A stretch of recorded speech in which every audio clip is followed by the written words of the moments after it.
Good evening, everybody. It's a pleasure to be here, and I want to first start by saying thank you, Dr. Kajiura, for giving me the opportunity to speak with you all today. And of course, thank you, everybody, for taking the time to be here to listen to me to speak. So today, the title of my presentation is called Create Your Own Journey with Opportunity. And the way that I want to kind of frame this presentation is I want to talk a little bit about my own background, and then I want to go into a few different details and a few different tips that I learned in regards to career advice throughout the past few years. And a few of these things are things that I wish I knew when I was in my second or in my third year. So a little bit about me. My name is Austin Solak, and I'm a 2018 McMaster Life Sciences graduate. And then I went on to graduate in 2019 from the Master of Health Informatics at the University of Toronto. And since I graduated U of T, I've worked at a digital health startup company.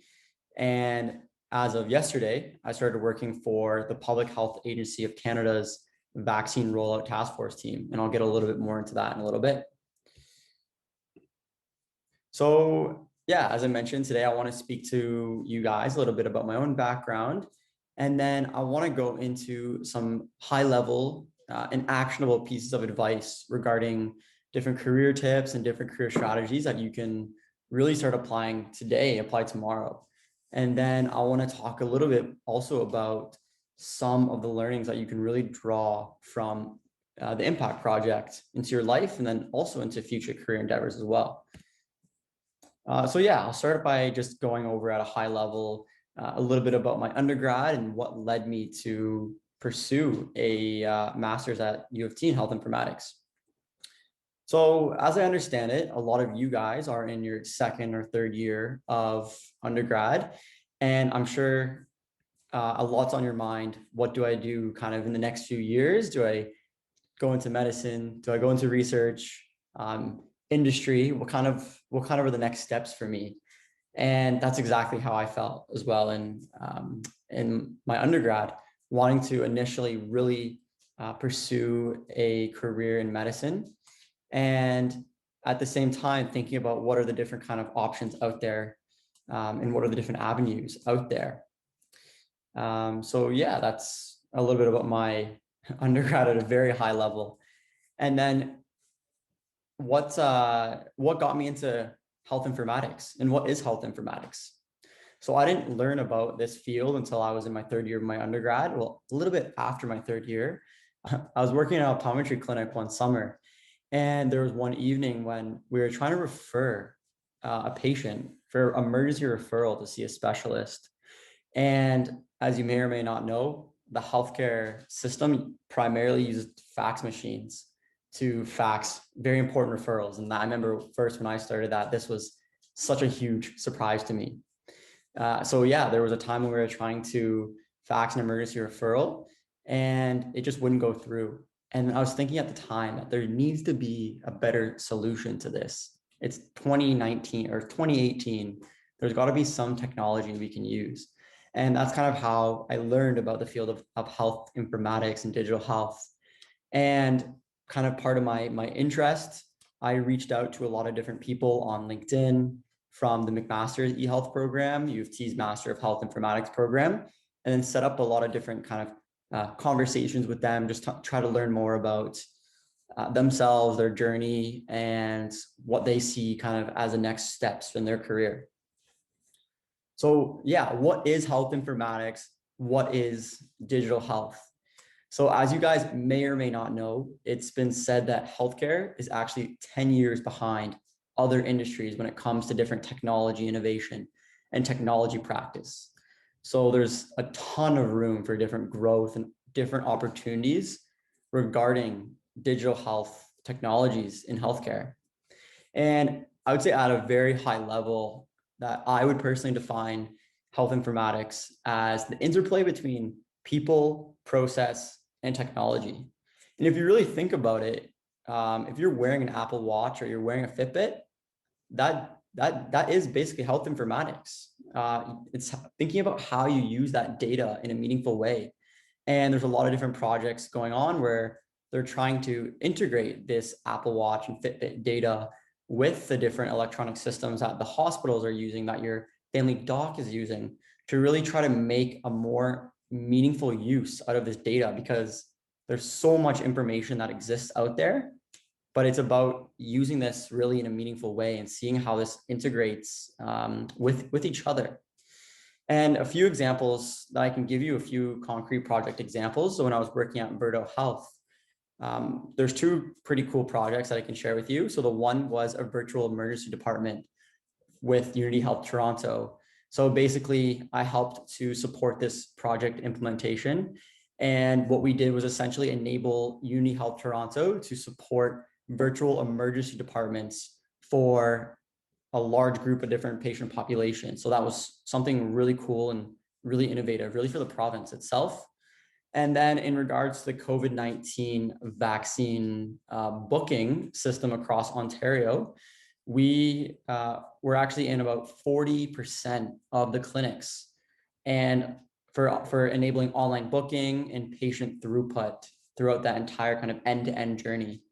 And there was a lot of times where when this vaccine booking process first started, a lot of these clinics were having to hire 30, 40, 50 people to man the phones. And with our solution, they're able to really cut this down. So we really were able to see efficiencies with the clinic, with the patients, and just a very high impact solution, which is really awesome. So that's a little bit about me. Now I want to talk about you guys. So drawing upon some of the different things that I've learned over the past few years and regarding career strategies, networking, thinking about the different opportunities that kind of exist outside of research, outside of medicine. I'm going to talk about some of the things that I kind of wish that I knew a few years back. So the first thing that I want to talk about is in regards to LinkedIn. And especially as a student, you really have the world at your fingertips. So many different people to speak to network to. And especially as a student, there's so many different people that want to help students grow, help students learn. So the first thing that I recommend to you guys, if you haven't done it already, is to definitely make a LinkedIn account. And feel free to follow me on LinkedIn, Austin Solak. And you can use my profile kind of as a guide or a framework to create your profile. And I'm by no means an expert, but it may just give you kind of a good foundational starting point. And this is something that you don't have to do in one day, in one sitting. It's something that you can take 20 minutes, 30 minutes per day, per week kind of thing, and just slowly kind of build this up, build your profile up, build your network up as well. And then I wrote about the People's tab on LinkedIn. So basically, this is where you can search up anybody on LinkedIn, be it their title, the company that they work at. So for example, if you're interested in seeing what does a product manager at Tesla or business analyst at Google do and who works there, you can simply search up on LinkedIn, business analyst, Google, and you'll find out the different people that work there. You can look at their profiles, see what their education is, see what the roles and responsibilities of these roles are, and it will really help you to gain a really good understanding of what the day in the life and what kind of work that these people are involved in, to really get yourself both interested and kind of knowledgeable about the different opportunities that are out there. And then I also wrote on the slide a few different kind of connection request ideas you can use. So I always recommend, if you're going to connect with somebody on LinkedIn that's new, is you send a personalized request. And you'll see that when you're on LinkedIn, you can add a note to your connection request, because these people are so busy and they're being bombarded with different connection requests. And it's always nice to kind of add that personalized touch. So I definitely recommend that. The next is in regards to email outreach. So I mentioned in my introduction that I began working at the Public Health Agency of Canada's COVID vaccine response team yesterday. And the way I actually got this position wasn't through a typical kind of job posting online. It was through emailing different people and kind of starting that relationship and starting that kind of conversation. And in this slide, I included the Government of Canada database. So basically, if you're interested in working sometime in the future in the Government of Canada, this is a list of all the different sectors and industries in the government of Canada. And then through that, you can actually see everybody who works there. So that's kind of how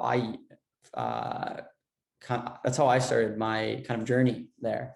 And then I included on this slide as well, the email template that I use to reach out to a lot of different folks. So I recommend personalize that. You can use this, tweak it, feel free, use it however you want. Just wanted to kind of provide some piece of guidance there.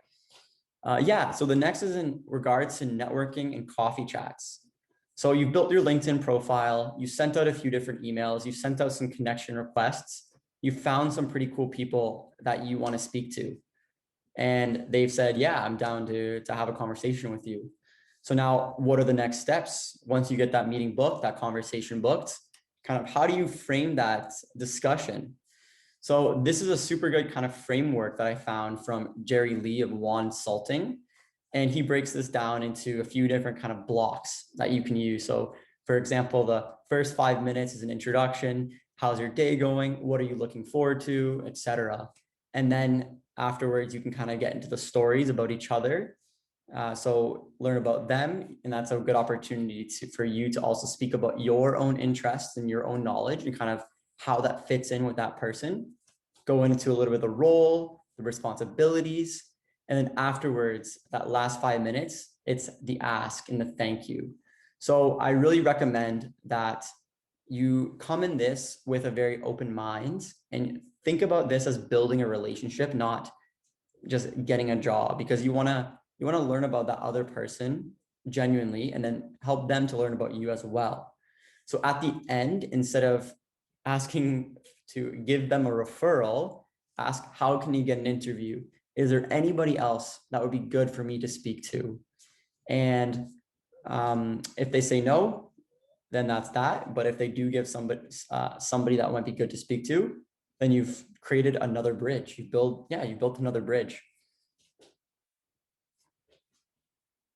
So yeah, next I want to talk about different technical and non-technical skills. And what does this even mean?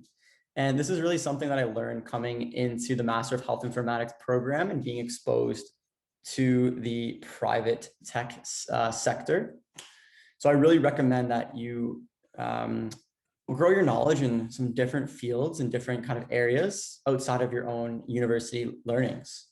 And a lot of technical skills, for example, different coding, Python, etc., and other data science kind of knowledge. And then for non-technical skills, it could be something related to like project management, for example. So on this slide, I've included a few different courses that I think are pretty cool and pretty good to kind of get that initial foundation kind of started. And what's even more interesting is that Google actually just came out with a few different certificates, and these have to do with project management, data analytics, UX design. So I'll share this deck at the end because I've hyperlinked a lot of different things in here as well. So yeah, feel free to take a look at there. And yeah, so the next thing I want to talk about is new grad programs. So this is something also that I didn't know existed until I started my master's program. And basically there's a lot of different large organizations, be it consulting firms, tech companies like IBM, the Fortune 500, Fortune 100 companies, or Fortune 1 like Walmart, and then a few other organizations. They offer what is called a new grad program. So basically what this is that they'll hire students, or they'll accept students once they're in their final year of their undergrad to start a full-time job come graduation, essentially. And then what these new grad programs are is like a rotational program where you'll do 1 to 2 years at this company and you'll be exposed to a lot of different departments, a lot of different domains. Essentially think about it as like a rotational program throughout different aspects of this company. So you'll be able to wear different hats, get exposed to so many different people, and kind of find out what your niche that you want to dive into is. So I highly recommend that even if you're in your second or in your third year, feel free to Google new grad program, look at some of the companies that I've listed on this slide, but just know that there are these kind of opportunities that exist for science students. And you don't even have to have a tech background to go into a tech or business role. For example, the IBM new grad program, from what I understand, they'll hire different people from different science backgrounds to go into an entry-level consulting position, which is super cool. So I definitely recommend taking a look at these and just know that these kind of exist. And then a few kind of final pieces of advice that I want to leave you with is the first is on regards to email trackers. So take it, for example, you're sending out different emails to different people that you want to spark up a conversation with. You can install an email tracker in your Gmail or your Hotmail.